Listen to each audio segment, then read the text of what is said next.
bate-papo aqui. Olá, tudo bem, André? Bom dia, tudo bem, Muito Marcelo? bom dia. Obrigado pela honra, viu, de participar desse bate-papo. Privilégio nosso.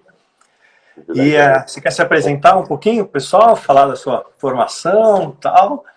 Bom, eu nasci em São Paulo, morei 10 anos em Israel, estudei diplomacia, governo e estratégia, que seria uma junção de ciências políticas com relações internacionais, numa universidade que tem foco em Oriente Médio, contra-terrorismo. Seria uma das poucas universidades do mundo que tem um título apenas em contra-terrorismo, tanto que eles têm um Centro Internacional de Pesquisa contra o Terrorismo, eles têm um congresso anual contra o terrorismo, que foi inaugurado, pasmem, 11 de setembro de 2000, um ano antes do 11 de setembro de 2001.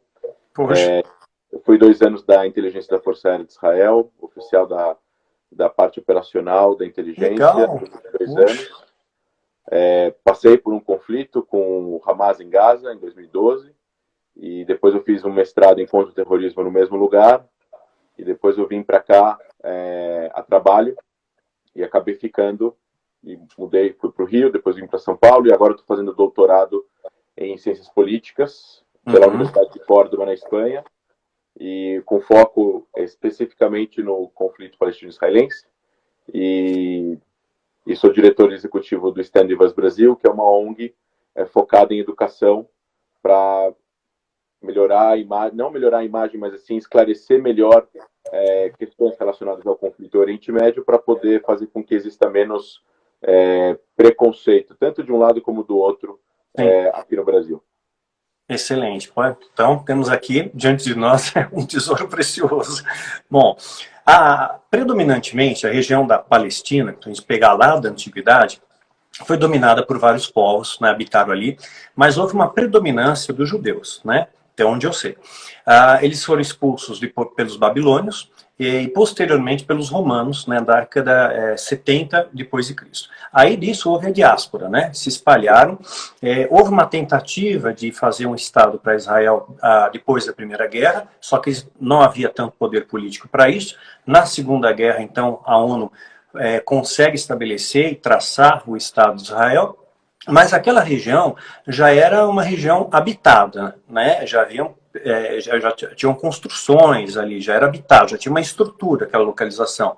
E quando houve a divisão, acho que deu 57% para Israel e o resto ficou para a Palestina. É isso?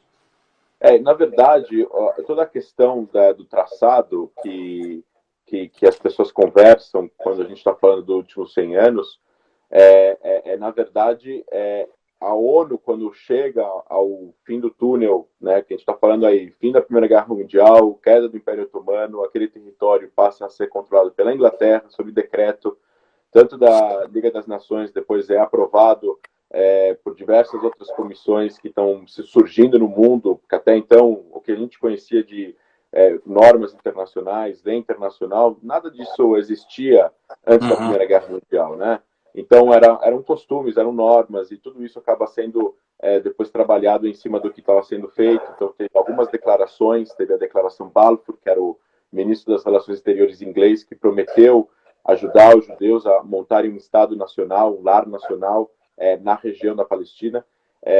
Lembrando que depois que acaba a Primeira Guerra Mundial e essa região da Palestina fica com os ingleses, essa região, no primeiro momento, ela incluía o que hoje em dia é Israel, Gaza, Cisjordânia e toda a Jordânia. Toda inteira. É isso que eu ia te perguntar. O traçado inicial foi esse. O traçado original tem toda a Jordânia. E a Jordânia inteira é 80% do tamanho do território. Então, em 1922, a Inglaterra deixa a Jordânia com uma família de beduínos que ajudou eles na guerra contra os otomanos, que é uma família que é proveniente da Península Arábica, mas teve que sair dali por causa de um combate com uma outra família importante chamada família Al Saud, que deu origem à Arábia Saudita.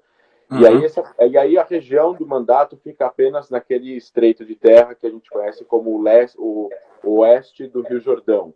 E a partir daí começa a se fazer propostas, né, para poder fazer uma certa divisão entre judeus e árabes.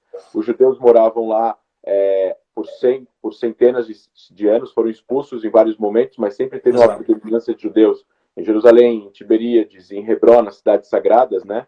onde estão enterrados patriarcas, Jerusalém, a cidade de Safed, que é a cidade da Cabala, Tiberíades, que é a cidade da água, que está às margens aí do Mar da Galileia, e depois, quando chega realmente em 47, quando a ONU faz a partilha, não é uma questão equivocada, mas as pessoas tendem a acreditar de que quem realmente criou Israel foi aquela decisão, mas aquela decisão não cria Israel. Aquela decisão, na verdade, é uma decisão da Assembleia Geral, que não tem poder de lei, ela é uma decisão que tem um significado muito grande, mas ela é uma decisão apenas opinativa, ela não tem poder de realmente, efetivamente, efetuar aquilo que eles estão decidindo, porque a Assembleia Geral não tem esse tipo de poder, e eles decidem fazer essa divisão, mas essa divisão não é implementada, porque primeiro os árabes não aceitam, na época existiam 11 países árabes, e eles votam contra, e eles ameaçam uma série de coisas relacionadas a guerras que vão existir, a invasões que vão existir. No final das contas, a ONU toma essa decisão, ela passa, a Inglaterra decide que em 6 meses eles vão embora da região, ou seja, maio de 48, e aí no dia 15 de maio de 48, quando eles estão indo embora, no dia anterior às 8 da noite, Israel declara independência unilateralmente, mas não baseado no que a ONU decidiu, e sim baseado, assim, de uma certa forma, até uma certa forma em relação às fronteiras que eles tinham traçado, mas eles sabiam que no momento da decisão o outro lado iria eventualmente invadir o território. E é o que acontece. O Líbano, Síria, Jordânia, Iraque e Egito tentam impedir essa independência. Uma batalha de 1 ano e meio acontece, e quando acaba essa batalha são as fronteiras que a gente conhece. Gaza com o Egito, esse pedaço de terra ocupado pelo Egito, não anexado, a Cisjordânia anexada, porém não reconhecida por quase nenhum país, só pelo Paquistão e pela Inglaterra, anexa a Cisjordânia, e Israel no meio. Poxa, foi o que eu pensei. No início, pelo meu entendimento, achei que o traçado ali foi mal elaborado, né? Porque o território era muito maior. Né? Depois da Guerra dos 6 Dias, conseguiram retomar algumas coisas, dentre elas Jerusalém, né? Que é importante para os judeus, mas ela é sagrada também para os muçulmanos. Então, esse ficou um dos epicentros do conflito. Então, Jerusalém é um mundo à parte. Quando a gente fala do processo de paz, por exemplo, o processo de paz ele tem 4 pilares. E um dos pilares é Jerusalém. Os outros 3 são os refugiados, que é um outro problema que está cada vez maior, porque é uma questão que a gente considera o que a gente chama de perpetuação do conflito, que é o que você faz com que o número somente suba e não tem como descer. Então você só está aumentando o conflito quando você faz isso. E a segunda coisa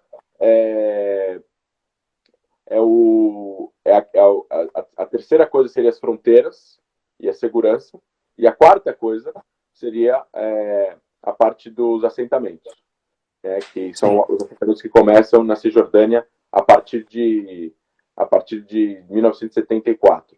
Então você tem aí 4 pilares. Jerusalém especificamente é muito problemático. Por quê? Primeiro, Jerusalém não Israel não tem controle da cidade velha de Jerusalém entre 49, quando acaba a Guerra da Independência, até 67.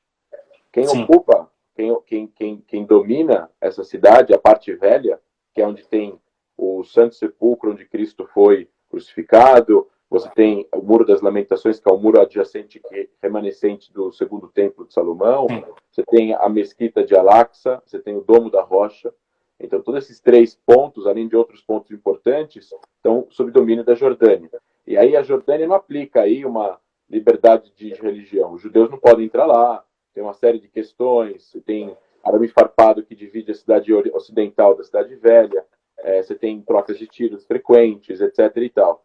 Depois que Israel conquista Jerusalém, ele anexa numa lei em 81, colocando essa cidade velha no meio da cidade, que é o que quando a gente fala Jerusalém Oriental, na televisão, é Jerusalém Velha, junto com bairros adjacentes. Quando as pessoas falam, Jerusalém Oriental tem que ficar com os palestinos, mas perguntar para a pessoa o que ela está se referindo geograficamente. Se ela está se referindo aos bairros árabes, ou se ela está se referindo à Cidade Velha. Porque se ela está se referindo à Cidade Velha, é óbvio que não vai existir um acordo na qual Israel vai ceder controle do lugar mais sagrado do judaísmo. Sem dúvida. Isso é um ponto específico de discórdia, de imagem nacional. Já no caso dos palestinos, existem 57 países, 22 países árabes e mais 35 países islâmicos. Ao todo são 57. Esses 57 países somam 1,5 bilhões de pessoas e um território do dobro do Brasil, para vocês terem uma ideia. Muito grande. O lugar mais sagrado do Islã é Meca, na Arábia Saudita. E o segundo lugar mais sagrado do Islã é Medina, também na Arábia Saudita. Então, os palestinos falam, não, se a gente tiver controle da mesquita de Al-Aqsa, que é, para o Islã, a terceira mesquita mais importante, os palestinos, tendo um Estado, tendo uma soberania, tendo uma entidade política soberana, seja ela qual for, seja ela no território que for, tendo controle sobre a soberania total na mesquita de Al-Aqsa, significaria que economicamente eles não seriam importantes, porque eles vão ser o 58º país pequeno, sem petróleo, sem uma grande população. Eles não vão ser um país militar, eles não vão ser um país influente, mas eles vão ser o segundo país mais importante de todos os 58 religiosamente. E a religião é um tema importante nessa região. Então, o argumento deles, para eles, na visão deles, é de que isso é inegociável. No caso, para Israel é negociável. Então, é realmente bastante complexo. A última vez que foi oferecido Jerusalém, em 2008, pelo ex-primeiro-ministro israelense Olmert, ele ofereceu internacionalizar a Cidade Velha. Na época, isso não saiu na mídia. Depois de um tempo, saiu. Mas o presidente palestino não aceitou. E, obviamente, se ele botasse em referendo em Israel, também não iam aceitar. O plano, a proposta de paz do Trump coloca a Cidade Velha como soberania israelense, mas existe aí uma série de questões de quem domina qual parte. Então, quem, por exemplo, administra a Esplanada das Mesquitas, que é o Monte do Templo, o Monte Moriá, essa parte, esse pedaço, esse quadrilátero, ele é administrado por uma organização religiosa islâmica jordaniana, e quem realmente tem a prerrogativa de por exemplo, fazer um buraco, ou tapar um buraco, ou colocar uma câmera, ou colocar qualquer coisa de encanamento lá dentro, são essa organização. Não tem prerrogativa de Israel. Agora, se acontecer algum tipo de ato violento e Israel precisar entrar lá com soldados e com armas, essa é a prerrogativa de Israel. Não tem nenhuma outra entidade que pode andar lá armada, só Israel. E é justamente isso que a proposta do Trump traz. Por exemplo, isso é uma questão de segurança. Esse é um dos lugares mais, se não o mais sensível do mundo, né, em termos de religião e de tensões, né, porque você tem aí sensibilidade em Meca, mas não tem problemas lá. Você tem sensibilidade no Vaticano, mas não tem alguém, você não tem duas partes lá brigando. Aqui você tem uma grande sensibilidade, duas partes. Só que não tem uma segunda parte que vai poder andar armada, porque isso seria um caos. Você tem duas partes e as duas armadas. Então você tem a soberania de segurança de Israel, mas a administração e custódia, você tem vários nomes na nomenclatura, você tem várias nomenclaturas específicas nas relações internacionais que você pode ceder aos palestinos para que eles possam se sentir satisfeitos ou que eles satisfaçam as vontades nacionais. O problema o grande dilema é esse balanço entre os palestinos precisam de um Estado, uma soberania no caso, e Israel precisa de segurança 100% garantida, não 99%, 100%. E como você chega nisso? Interessante. Hoje a gente tem a ideia que palestinos são os principais inimigos, né, de Israel. Mas a gente também tem outros grupos aí, como o Hezbollah, o Hamas, né, a Pérsia, Irã, né, todos eles se consideram inimigos. Quer dizer, qual o eixo disso daí? Por que essa inimizade? Também é território? Então, na verdade, para os israelenses e para Israel, os palestinos, na verdade, não são inimigos, não são considerados inimigos. Até 1995, era tudo aberto, né? Porque Israel conquistou Gaza e a Cisjordânia, quem administrava aquelas duas regiões era Israel, e os palestinos e os israelenses visitavam e se entravam e saíam dos territórios sem nenhum problema. Muitos palestinos trabalhavam em Israel, até hoje, mas naquela época muito mais. Então, muitos falam hebraico. Depois de 95, que Israel faz um acordo com os palestinos e cria-se a Autoridade Nacional Palestina, eles vão ter um governo interino, que isso é uma coisa interessante, isso é o primeiro governo de uma entidade política soberana, interina, ainda temporária, que os palestinos vão ter na sua história como povo. Eles jamais dominaram a sua própria vida naquele local. Eles eram dominados, eles eram controlados. Outrora por Israel, outrora pela Jordânia, outrora pelos ingleses, outrora pelos otomanos, e antes disso a gente está em 1500. Então é a primeira vez em 95 que vai existir uma autoridade nacional palestina. E essa autoridade nacional palestina é extremamente corrupta e não tem nenhum tipo de, o que a gente chama de controle, supervisão, supremos, entidades políticas criadas e mecanismos que nem a gente tem aqui, Tribunal de Contas, Supremo Tribunal. Não existe isso. Então não tem ninguém que controle para onde vai o dinheiro, o que é feito com o dinheiro. É tudo muito clãs e pessoas e favores, etc. e tal. Então, hoje em dia, existe um conflito com os palestinos político, com a autoridade palestina, mas não existe um conflito militar com eles. A autoridade palestina tem uma força de segurança e essa força de segurança coopera com Israel. Tanto que eu até sugiro aos espectadores e aos seus seguidores que assistam a série Fauda, que está no Netflix. Eu assisti. Excelente. Então, isso e Hostage também, achei fantástico. Essa série Fauda mostra perfeitamente a integridade, a interação e o relacionamento que tem entre o exército de Israel e a autoridade palestina com interesses de prender quem? Pessoas do Hamas, como você citou agora. Então Sim. Não é um conflito.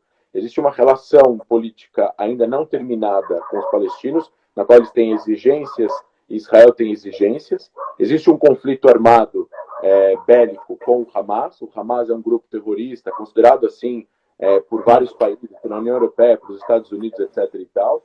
Os palestinos aceitam eles ali, naquela região, ou não? Ou eles então, não...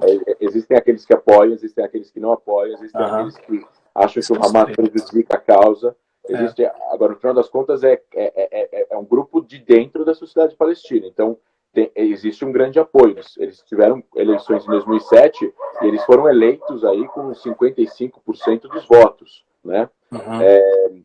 O Hamas, ele tem uma relação belicosa com Israel. Ele não aceita a existência de Israel. Não é uma questão territorial, é uma questão religiosa. Essa é a mesma questão do Hezbollah e essa é a mesma questão do Irã, entendeu? Então, e aí a gente pode unir isso à Al-Qaeda, ao Estado Islâmico e a outros grupos extremistas, né? Todos eles têm uma base em comum, que é aquele território pertence ao que um dia foi o califado e não pode deixar de ser islâmico. E para poder voltar a existir um califado, não é que eles querem libertar aquele território e criar lá uma democracia liberal aos moldes da Noruega. Eles querem criar lá um Estado islâmico que a lei islâmica, na opinião deles, né, na interpretação deles, tem várias interpretações, então na interpretação deles seja aplicada ao pé da letra, né, e aquele território no futuro pudesse um dia ser unificado a um grande território que seria do Marrocos até o Afeganistão, e aquele território todo seja regido por uma lei islâmica única. Isso seria o sonho dos caras que fundaram a Al-Qaeda, dos caras que fundaram o Estado Islâmico, assim como os caras que fundaram o Hamas.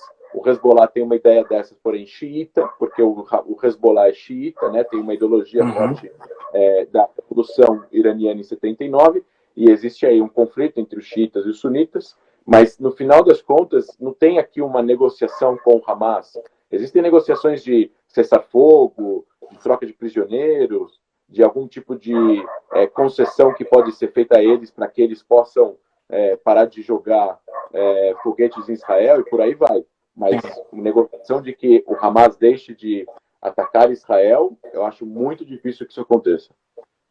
Porque já teve cessar-fogo que não respeitaram, né? Mandaram foguete mesmo assim, né? Exatamente. Exatamente. Que... Então, você tem aí uma questão de interesses políticos. O Hamas tem uma ideologia que é base da Irmandade Muçulmana, que é uma organização egípcia, lá da década de 20, que foi criada lá por alguns religiosos bem radicais, na década de 20, logo pós-Primeira Guerra, porque pós-Primeira Guerra, os ingleses e os franceses que ganharam a guerra, eles entraram em muitos lugares no Oriente Médio para poder exercer a sua vitória, no caso, influência, mandatos e por aí vai.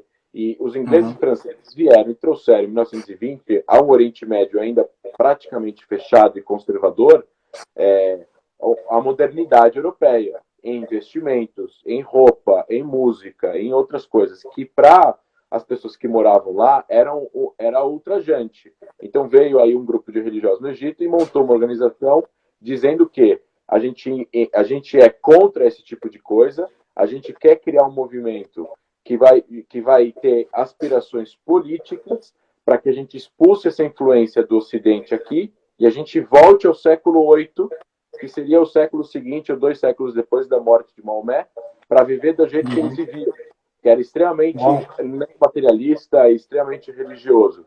E para isso, os fins justificam os meios. Então, essa Irmandade Muçulmana ela foi ilegalizada no Egito, pessoas foram presas, pessoas foram condenadas à morte, a ideologia se espalha, vai para outros lugares do Oriente Médio e acaba criando essa coisa mais da volta à religião, de criação de mesquitas, de regras, declarações de regras específicas que possam ajudar a chegar nesse tipo de fim, como a própria regra de matar civis vem de decisões de pessoas que se radicalizaram nesse meio, entende? Isso é a Irmandade Muçulmana. E existem outras realidades. O Hamas tem a ideologia da Irmandade Muçulmana. Então eles aceitam fazer um acordo, mas nunca vai existir um acordo definitivo. Sempre vai ser 10 anos, 5 anos, 1 ano, quebrar o acordo no meio por interesses próprios e por aí vai. Já o caso da Al-Qaeda, o caso do Estado Islâmico, o caso da Jihad Islâmica Palestina, que é outro grupo menor palestino que está em Gaza, esses grupos têm uma ideologia que a gente chama ela é jihadista salafista.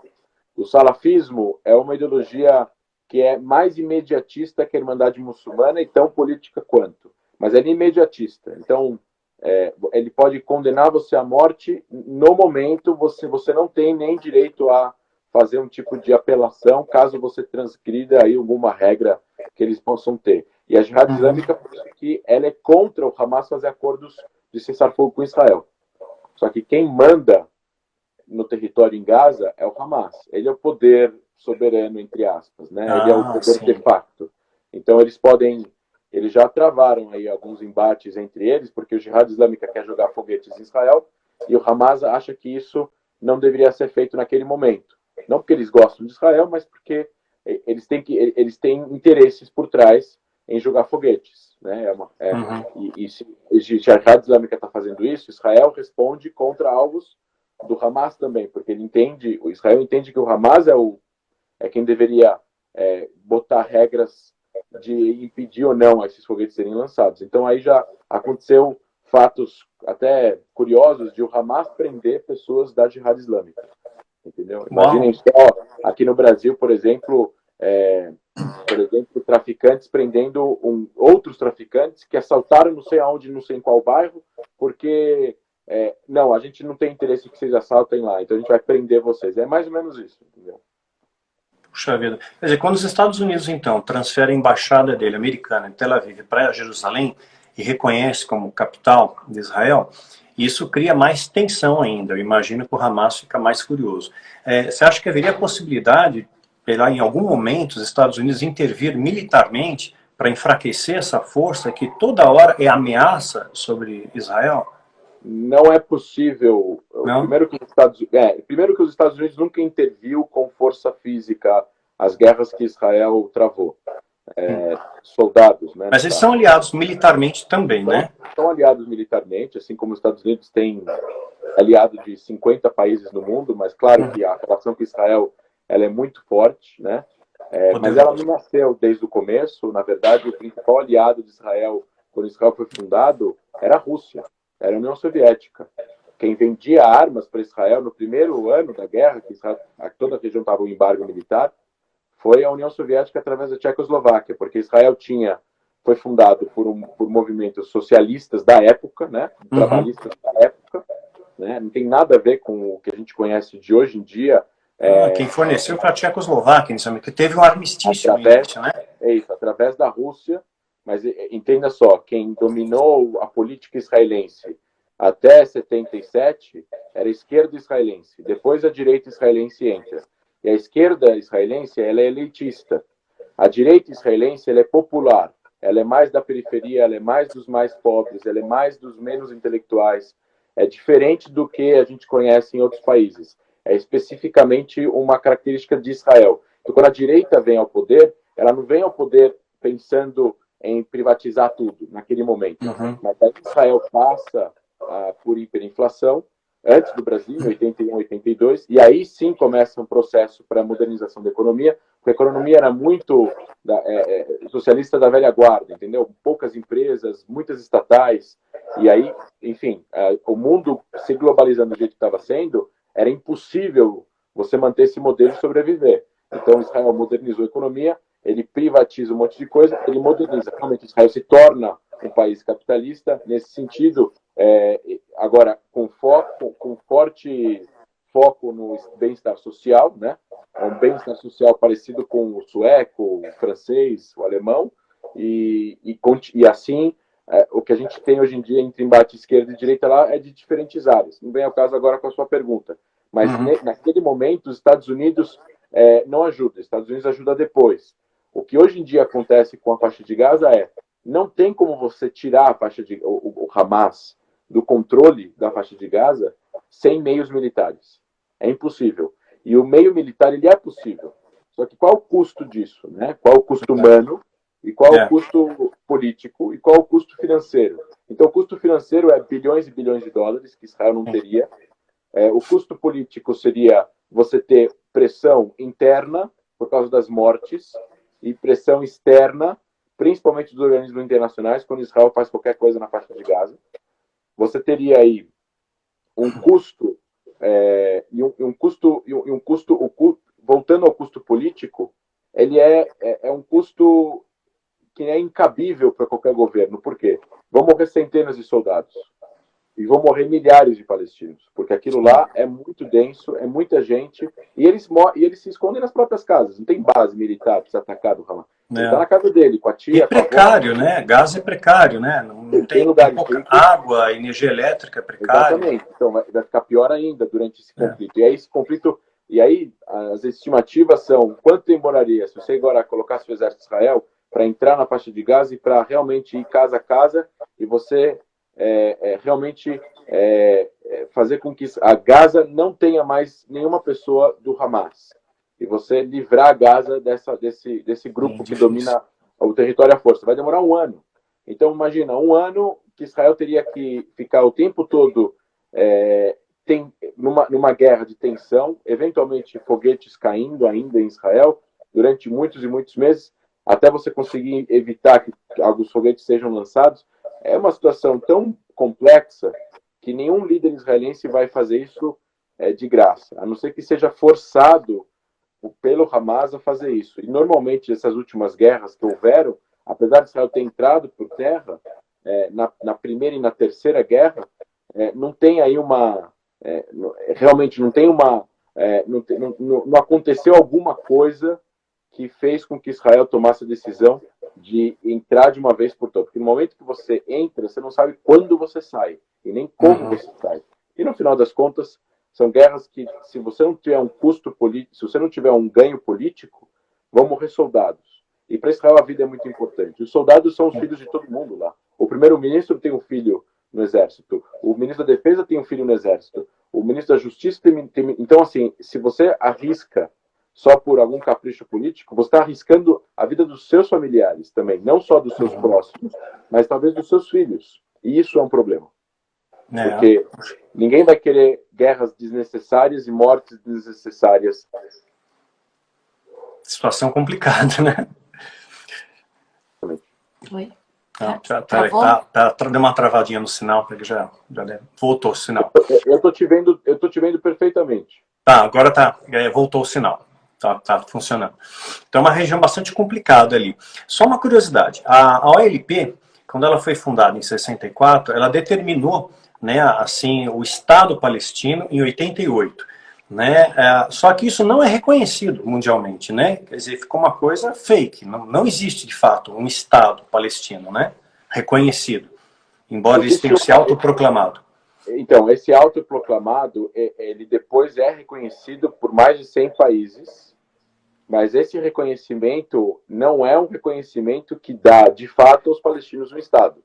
Sim. Ele é simbólico. Existe uma entidade política chamada Estado da Palestina.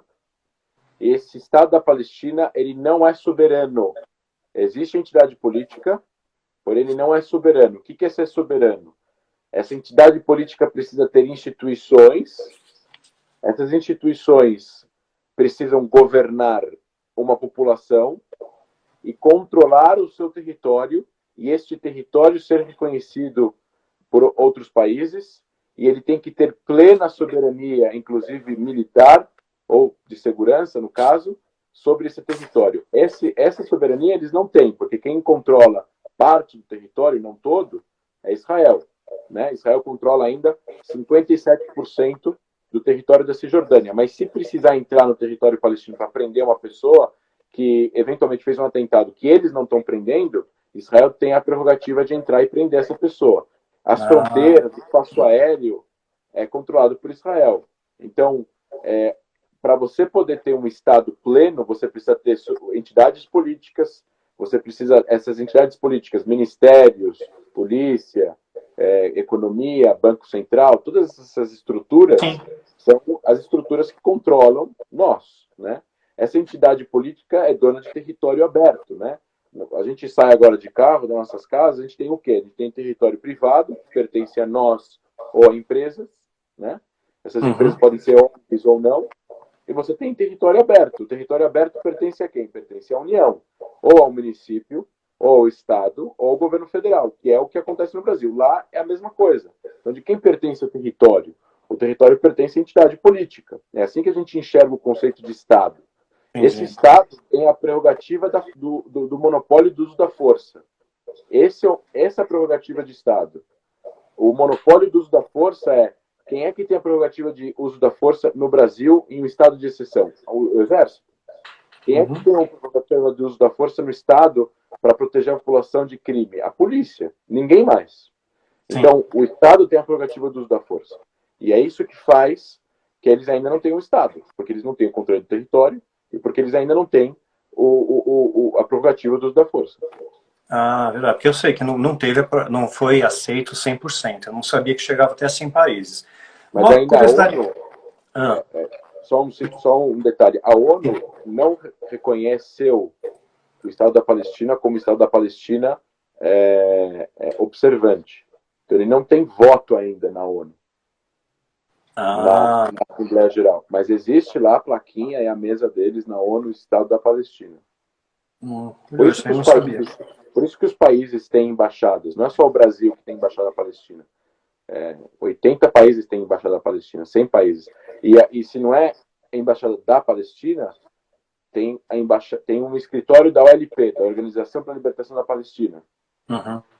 Nos Estados Unidos também. Eles fecharam, né? Porque tem uma questão agora que os Estados Unidos fez, que muitos países deveriam fazer, que é fazer sanções aos palestinos, da autoridade palestina, por causa do pagamento que eles fazem aos presos palestinos que estão presos em Israel por terem cometido atentados. Eles gastam 500 milhões de dólares por ano, que é um orçamento, 7% do orçamento palestino, por lei, para pagar salários para pessoas que estão presas em Israel. E quanto mais tempo de prisão, mais salário eles ganham. Só que eles estão presos por quê? Porque eles são palestinos? Óbvio que não. Eles estão presos, são 5 mil pessoas mais ou menos, porque eles fizeram atentados. E quanto mais hediondo o atentado, matou uma família inteira esfaqueada. Criança, pai, mãe. Eles são condenados a 3 prisões perpétuas, se são presos em vida, né, com vida. Eles vão ganhar 3 mil dólares por mês do governo palestino. A gente não está falando do Hamas. A gente está falando da autoridade palestina, que é quem teria que negociar com Israel um acordo final. Então, esses caras receberam sanções econômicas dos Estados Unidos porque eles estão pagando por terrorismo, no final das contas. Sim. Caramba, é prestigiando, né, o terrorismo. Exato. A Cisjordânia, hoje, ela é ocupada por Israel, mas ela tem um controle da Palestina quem tem a prerrogativa máxima aí, como o senhor falou, seria em caso de prender alguém, atravessar Israel? Eu não uso a palavra ocupada. A palavra ocupada é uma palavra que, na verdade, ela é até uma... Dentro da política israelense, a palavra ocupada, ela é ela é polarizada, ou não polarizada, mas na hora que você fala, você está emitindo já uma opinião política. Por quê? Sim. Porque ocupar um território de outro país é ocupação. É o que a gente chama em inglês de Occupied Territory, território ocupado. Uhum. Existem territórios ocupados somente se um país invadiu o território de outro país pleno, ou seja, um país que existe na ONU, pleno, soberano, etc, etc. Então, Israel invadiu o sul do Líbano em 82 por uma guerra defensiva. E esse território era um território ocupado por Israel por um tempo. A Cisjordânia não tinha nenhuma entidade política soberana naquela região quando Israel invadiu em 67. E aquele território foi ganho numa guerra defensiva, o que a gente chama de guerra de agressão. Eles tiveram uma guerra de agressão, Israel sofreu essa guerra de agressão dos outros países, e Israel conquistou um território da qual estava sendo atacado nesta guerra de agressão. E, portanto, esse território passa a ser um território que Israel o conquista da Jordânia, e como não era da Jordânia, esse território não é ocupado. E aí, depois de muitos anos, que existe aí um conflito político com os palestinos, esse território passa a ser um território disputado entre israelenses e palestinos. Então, nós usamos essa linha de pensamento de cientistas políticos, historiadores usam a determinação de território disputado e não ocupado. Então, Israel, obviamente, tem uma presença militar dentro do território. A presença militar de Israel está, principalmente depois dos acordos de Oslo, lá de 95, com o primeiro-ministro israelense Yitzhak Rabin, o Yasser Arafat, o líder emblemático palestino e tudo mais. No momento que eles fazem um acordo, Israel divide o território em três, né, a Cisjordânia, estamos falando da Cisjordânia. Isso. E esses territórios vão ser divididos em A, B e C, sendo a parte onde estão as cidades palestinas. Nablus, Hebron, Jenin, Tulkarem, Ramallah, todas as cidades palestinas onde está a população palestina, é o território A. Lá é controle civil e militar palestino, da nova autoridade palestina. Então Israel não entra lá, não tem mais israelenses lá. Quem controla, quem governa, quem tem a prerrogativa da força policial. Os palestinos têm uma força policial, não tem um exército, mas tem uma força policial armada, né, uniformizada e armada. Lá é o território de controle total palestino. É mais ou menos 15% da Cisjordânia, 15, 20% esse território. Depois tem o território B, que é a periferia dessas cidades. E a periferia dessas cidades é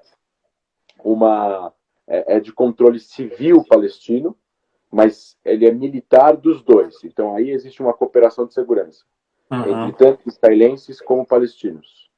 Então, se existe algum roubo de carro, por exemplo, e o carro está na zona B, que é a periferia dessas cidades, existe uma coordenação de segurança entre Israel e as forças de segurança palestina, que dá para ver bastante bem na série que eu falei.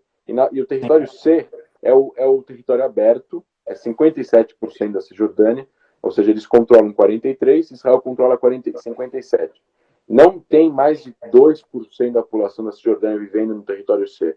Ou seja, dos 2,2 milhões de palestinos que moram na Cisjordânia, somente 30 mil ou 40 mil, se não me engano, moram na área C da Cisjordânia, que é o que é controlado por Israel e é onde estão todos os assentamentos na Cisjordânia. Isso é muito importante frisar. Não há assentamentos nem na parte B, nem na parte A. Todos os assentamentos juntos, somados, no seu território, em quilômetros quadrados, somam 2% do território. 2%. Então, a maior parte do território da Cisjordânia é um território aberto, que é controlado por Israel por questões geográficas e geopolíticas e militares. As fronteiras, o Vale do Jordão, o que vai do Rio Jordão até o Mar Morto, os grandes as grandes regiões abertas, as fronteiras das Jordânias lá do lado de Israel, no caso da fronteira entre Israel e Jordânia. Então e existem bases militares israelenses dentro da Cisjordânia, na área C, e existe alguns checkpoints, né? Existem postos de controle, como se fossem blitz fixas, né, do exército, que chegaram na época da segunda intifada aí, em 2002, 2003, quando estava tendo atentados suicidas, chegaram a 500 checkpoints, e hoje existem menos de 40 checkpoints. Puxa. Então, seria uma área assim, compartilhada, mas existe um respeito ali entre Israel e palestinos, então. Sim, nessa região. Nessa parte aí não existem problemas com a população palestina em geral, e não existem problemas com as forças de segurança palestinas. Você não tem aí problemas de trocas de tiro entre forças palestinas e forças israelenses. Não existe isso. O que existe é ou terroristas lobos solitários, que é o cara que acorda e decide fazer um atentado. Então ele acorda, pega uma faca e tenta esfaquear algum soldado. Tá? Aconteceu anteontem. Ele chegou no posto de controle, atropelou um soldado com o carro, saiu do carro e tentou esfaquear ele. Foi morto.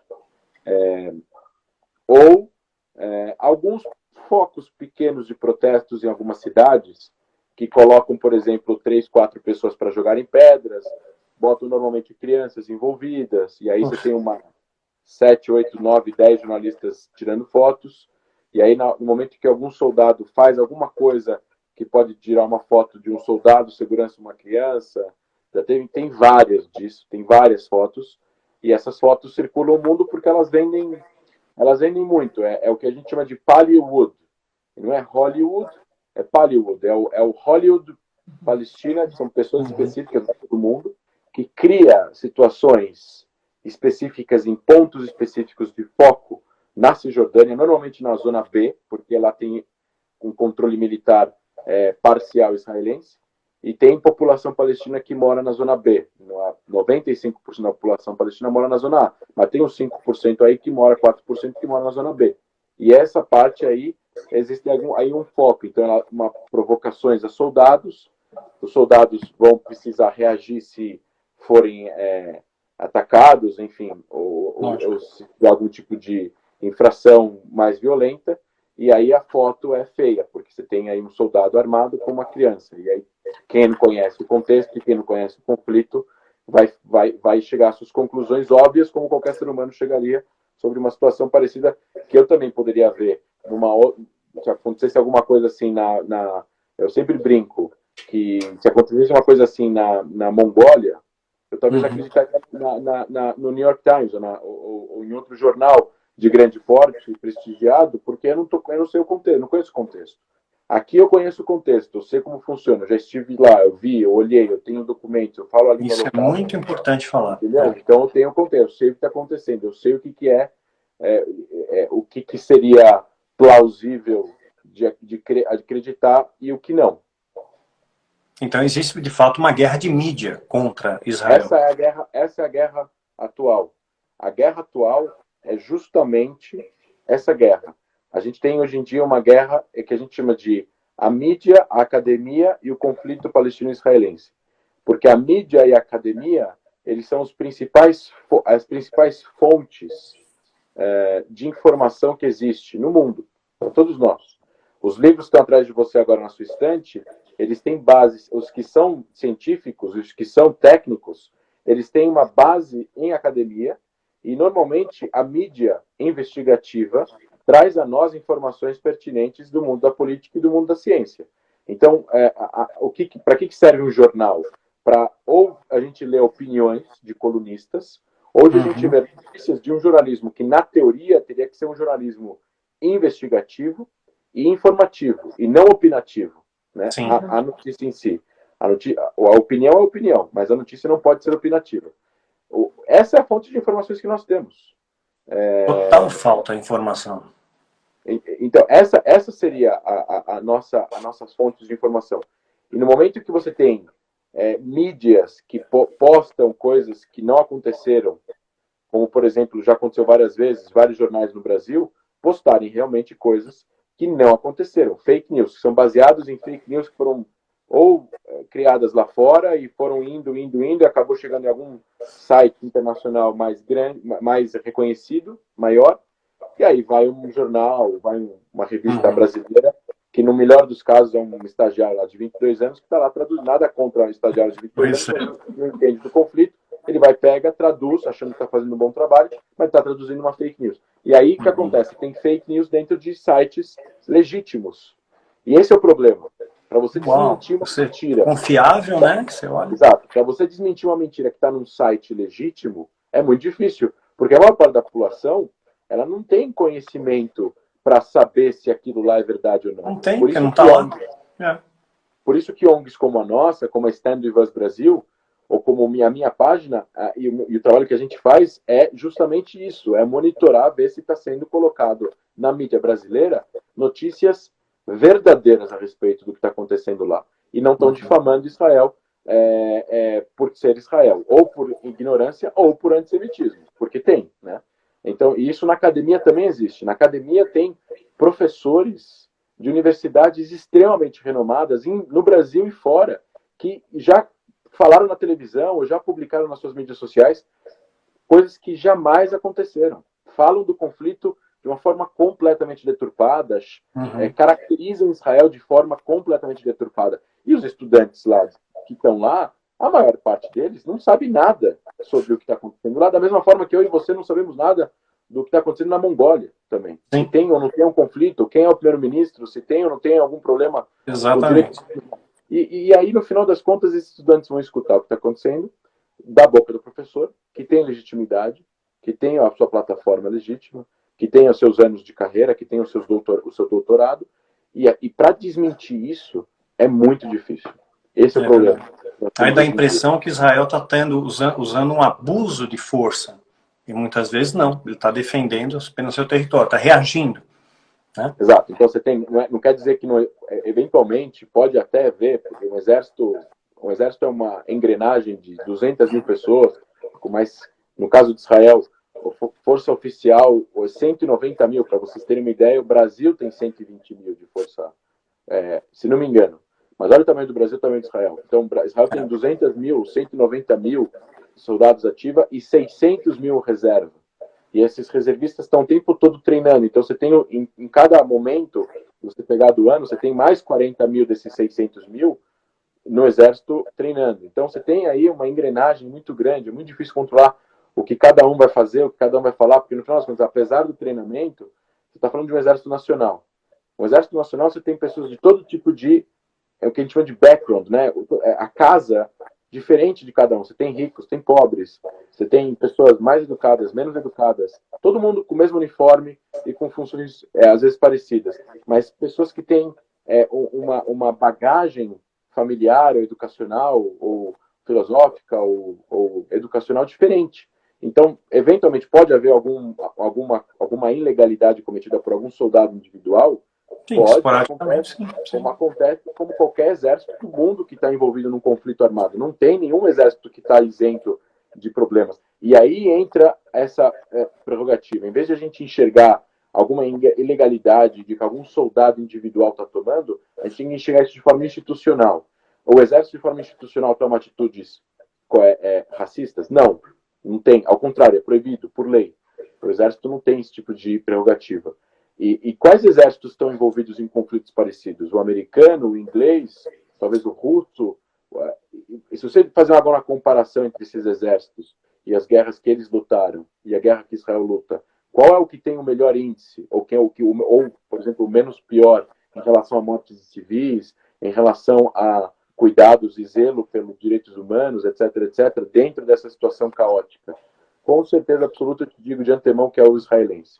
Já vi os números, já avaliei os números também com outros exércitos, inclusive na guerra do Iraque, com o exército inglês, com o exército americano. E o problema é, se você pegar as mídias, as maiores mídias da Inglaterra, os jornais, New York Times dos Estados Unidos, o The Guardian na Inglaterra, e você contar quantas vezes eles lembram Israel por ano e quantas vezes eles lembram o envolvimento do próprio país deles nas outras guerras no Iraque, no Afeganistão, durante os últimos 15 anos, você vê que eles lembram Israel 3, 4 vezes mais, e Israel matou 50 vezes menos do que eles mataram civis, e por reação colateral ou por qualquer outro tipo de problema que possa ter ocorrido de inteligência na Cisjordânia, no Iraque e no Afeganistão. Então você vê aí, é completamente desproporcional esse tipo de...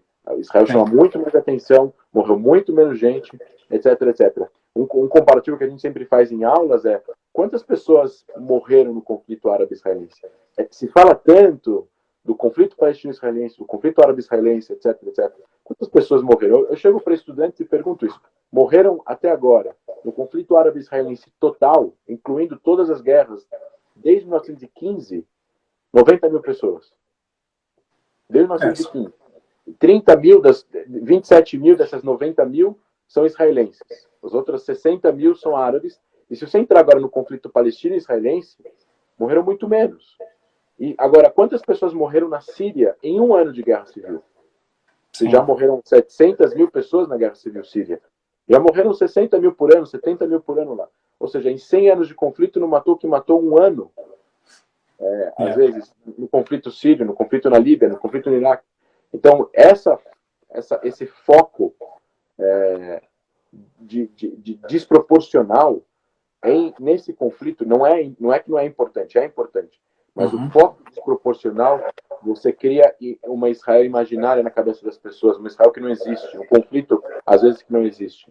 Né? E isso faz com que levante ideias equivocadas a respeito do conflito, ideias equivocadas a respeito de Israel, e acaba criando antissemitismo. Porque, mais uma vez, a gente até falou isso pelo telefone, quando a gente trocou mensagens. O ex-rabino-chefe da Inglaterra, o rabino Jonathan Sacks, que ele disse o seguinte uma vez, ele falou, antissemitismo, o ódio aos judeus, ele existe há 2000 anos, e ele vai continuar existindo, ele só muda de formato. Então, antes os judeus eram odiados por causa da sua religião, depois eles eram odiados por causa da sua raça, e hoje eles são odiados por causa do seu país. Porque não é politicamente correto você nem odiar alguém por causa da sua religião e nem por causa da sua raça. Aqueles que são racistas, no final das contas. Então, odiar... eu não tenho problema com os judeus, mas eu sou contra o Estado de Israel. Mas é o único Estado dos povos judeus no mundo. Que coincidência, né? Então, é muito importante os seus seguidores também, que você é uma pessoa bastante influente, saberem o ódio a Israel é um antissemitismo mascarado, no final das contas. Sim. E a definição internacional aceita hoje em dia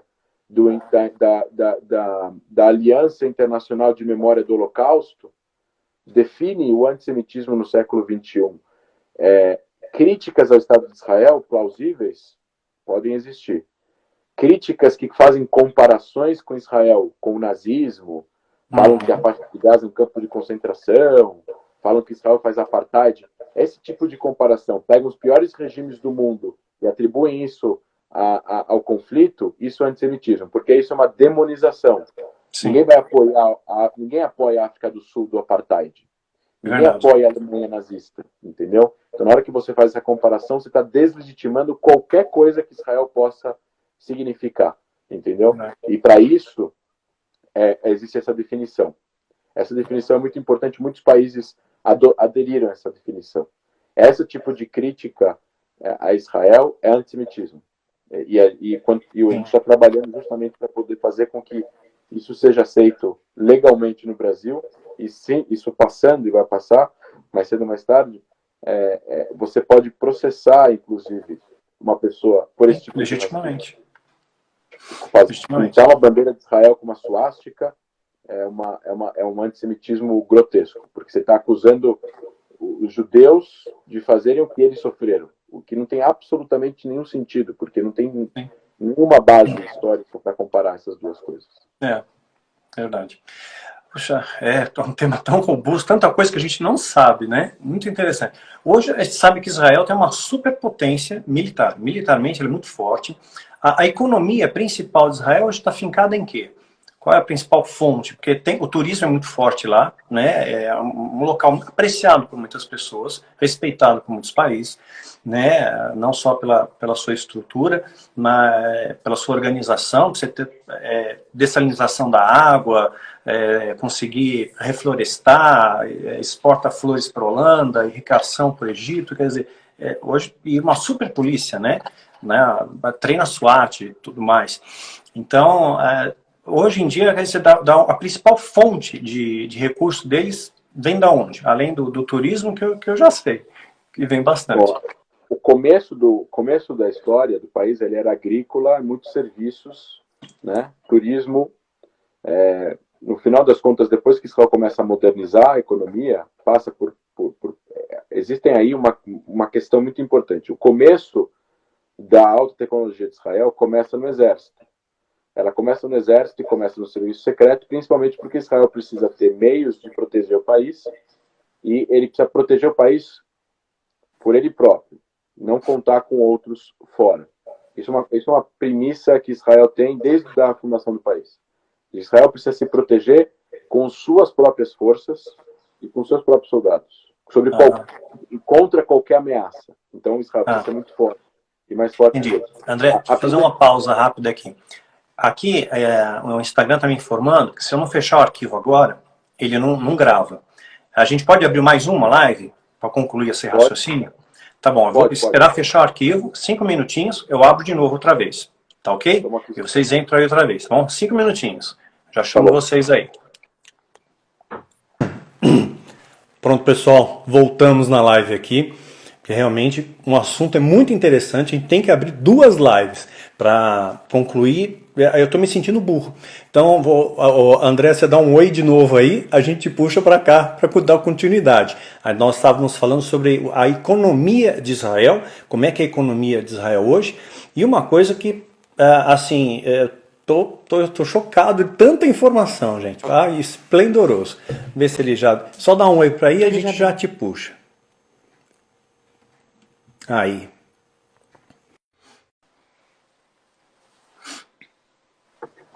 Oi, André, desculpa. Você tem disponibilidade? Temos mais 10 minutinhos. Não, tá bom então. Porque é uma oportunidade tão preciosa, tem muitos dos seguidores aqui pedindo até perdão para Israel pelo mau julgamento, porque não conheciam.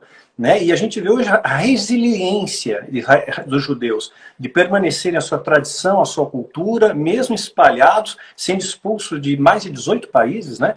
Ou de 18 países, e mantém tudo isso preservado. Então hoje, quer dizer, está falando da economia, hoje como é que eles se preservam economicamente?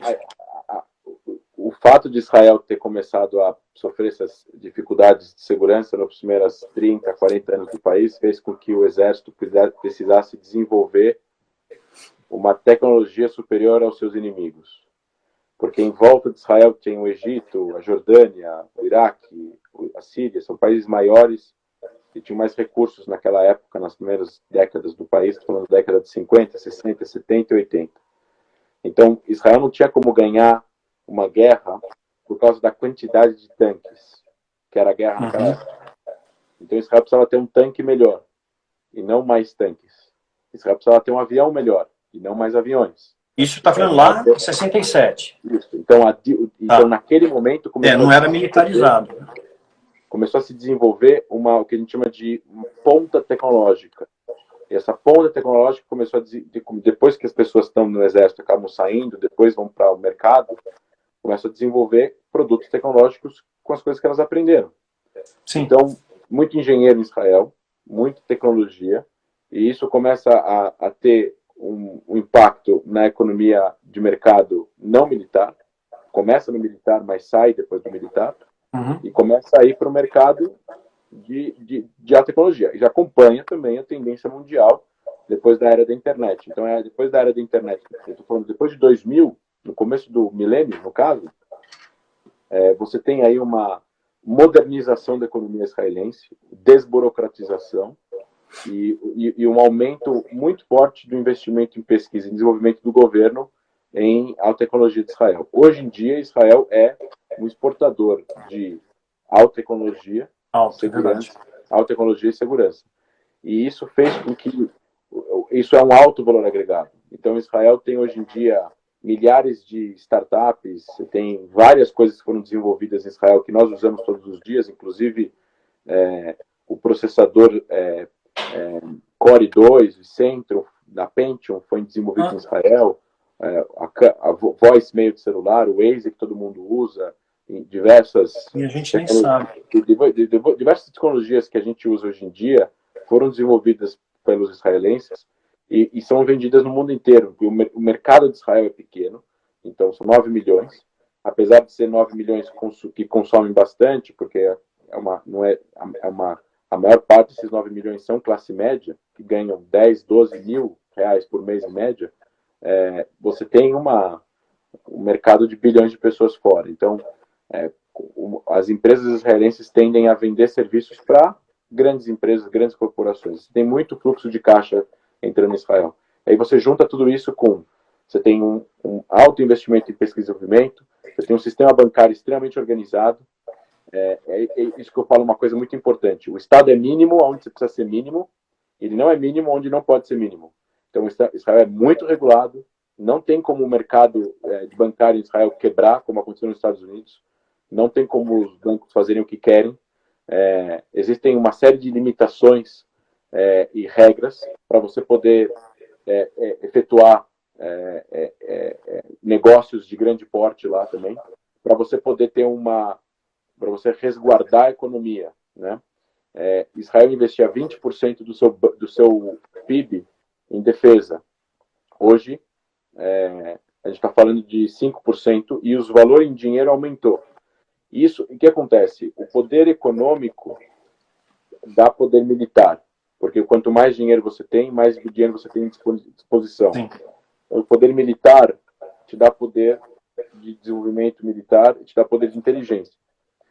O poder de inteligência, hoje em dia, com o mundo do terrorismo e com as guerras assimétricas, que não são mais entre países, mas são entre países e grupos, a inteligência é a principal arma.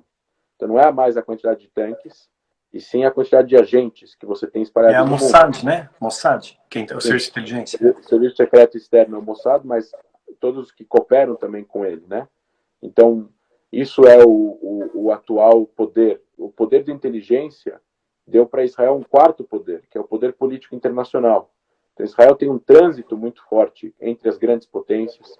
Existem diversos países na Ásia e na África que pedem ajuda de Israel para chegar na Casa Branca, para chegar no Kremlin, para chegar na Praça Vermelha, para chegar em Pequim também. Então, você tem aí uma série de relacionamentos extraordinários que Israel desenvolveu nos últimos anos, com países extremamente importantes, que colocou Israel numa ponta muito importante, até mais importante do que a maior parte dos países europeus, no sentido da inteligência especificamente. Então, os países estão interessados em combater o terrorismo, eles precisam de Israel. E Israel precisa deles em outras coisas. Então, é uma troca de favores nesse caso.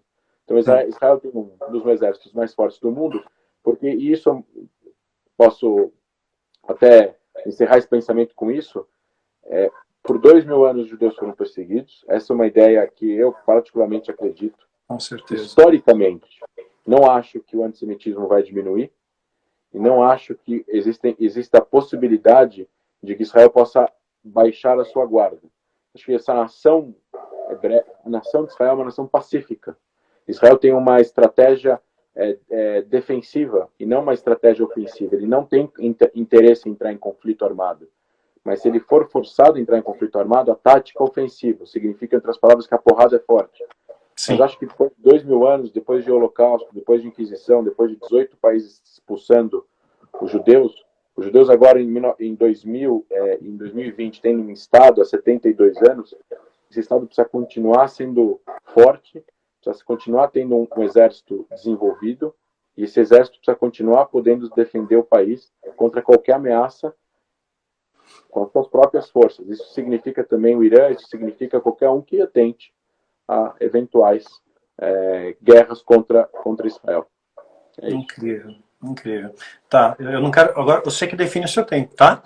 Eu vou te fazer mais 2 perguntas só, tá? Tudo bem? pode ser, aí eu encerro, pode ser? Tá bom, aí fica no seu tempo aí, tá bom? Não quero... onde que a gente consegue procurar informações reais sobre Israel? Porque o povo está perguntando isso. Diante de tanta mídia, de tanto fake news, onde a gente consegue obter alguma fonte fidedigna? Você tem alguma coluna, algum jornal, sei lá, alguma coisa? Primeiro, a minha página pessoal no Instagram e no Facebook, eu publico todos os dias coisas relacionadas a Israel, das coisas mais importantes, pelo menos, tá? Excelente.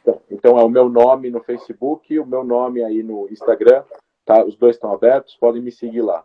Além disso, a página da Stand With Us, em inglês, Stand With Us, fique conosco em inglês, Stand With Us, Brasil, tem a página internacional, tem a página Brasil, que é em português, também Instagram, também Facebook e também na sua bio do Instagram tem tudo isso? Se clicar na biografia, abre esse leque ou não? Não, eu posso mandar para você. Manda. Não tem na minha bio, mas eu posso colocar aqui. Manda pro WhatsApp para mim, porque a gente vai editar isso aqui e vai postar no YouTube, onde nós somos mais fortes, onde o vídeo alcança muito mais gente. Aí a gente coloca. O site do Stand With Us tem uma série de PDFs educacionais gratuitos que vocês podem fazer download e conta a história de Israel, inclusive fala da atualidade, dos problemas atuais. As perguntas. É esse aqui, ó, vê se está certo. A gente fixou aqui para eles. É esse? standwithusbrasil.com/Brasil, exatamente. É esse, Esse é o site. Aí vocês entrando, vocês vão lá em PDFs, fontes, tem lá materiais. É só fazer download, tem mais de 6, 7, 8 materiais lá. Além disso, para aqueles que falam inglês, existem sites de notícias israelenses, o Jerusalem Post, o Ynet News, ynetnews.com, Times of Israel, que nem o New York Times, mas Times of Israel.com, são sites fidedignos de inglês vindos de Israel. A gente tem eu acho que estando acompanhando esses, nós e eles, as pessoas vão estar bem munidas de informações sobre isso. Quem senhor dá cursos? Sim, a gente tem, a ONG tem uma série de cursos online que a gente tem feito, a gente tem anunciado também, e cursos abertos, quando a gente, fora a pandemia, a gente tem cursos em universidades, cursos em igrejas, cursos em escolas, a gente atinge toda a sociedade brasileira como um todo. A gente cria cursos próprios para grupos, entidades, grupos de pessoas, para a gente poder educar cada vez mais as pessoas. Excelente. Isso acham aqui no site.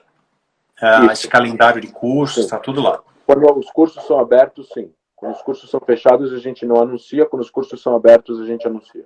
Mas se alguém quiser participar de um curso fechado, paga um valor, é isso? Não, e participa ou não? Por exemplo, para alguma entidade, vamos supor. Entendi. Uma escola vai fazer um curso para os seus alunos. Agora, quando a gente tem cursos abertos para a sociedade civil em geral, a gente anuncia nas nossas mídias sem problema.